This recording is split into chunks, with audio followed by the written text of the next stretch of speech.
In this video, we're going to be going through how to install the 3 different models of the FDH.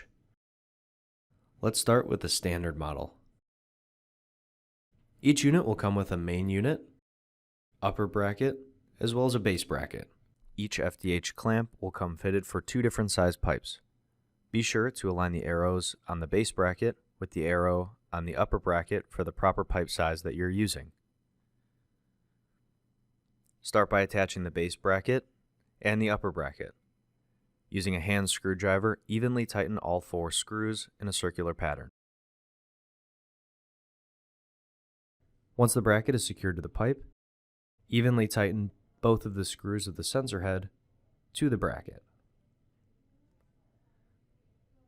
Now that everything is properly installed, you can connect your cable and begin using your new FDH flow sensor. It is recommended to install the FDH in the following locations as to mitigate any chance for air pockets to be formed, interrupting the ultrasonic signal.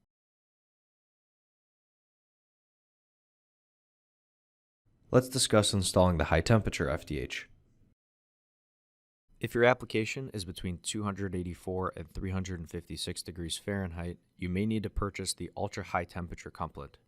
Start by removing the standard couplet attached to the sensor. Identify your new ultra high temperature couplet using the text engraved on the base of the unit. Be sure to align these symbols on the base of your FDH sensor and snap the couplet into place.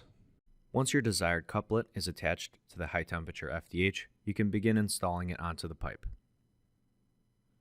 Again, be sure that the arrows on the side of the base bracket and upper bracket are aligned for the proper pipe size that you'll be clamping onto.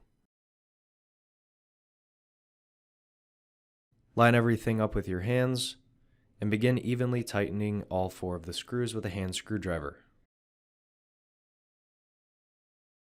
Once everything is seated to the pipe, you can install the sensor head, again evenly tightening both of the screws on either side of the sensor head. Connect your cable, and the FDH is ready to be used. Let's now go through the installation procedure for the hose type FDH. Start by using the provided diameter gauge tape included with the FDH hose type. Wrap it around the braided hose once. The top arrow will show the outer diameter of the braided hose. The bottom arrow will show you where to set your dials to. In this case, the dials should be set to 19 millimeters. Be sure to locate and set dial A as well as dial B to the proper hose outer diameter. This ensures the bracket cannot be over-tightened on the hose, causing kinks, which may cause irregular flow rates of the liquid. Attach both the lower and the upper bracket. Evenly tighten all of the 4 screws around the FDH with a hand screwdriver. If you need to adjust any of the diameter dials of the FDH, be sure to first take the unit off of the line before doing so. Once the unit has been installed back onto the hose, check that the upper and lower surfaces of the steps or teeth are properly in contact with each other in all 4 locations. Connect your cable and begin using your FDH.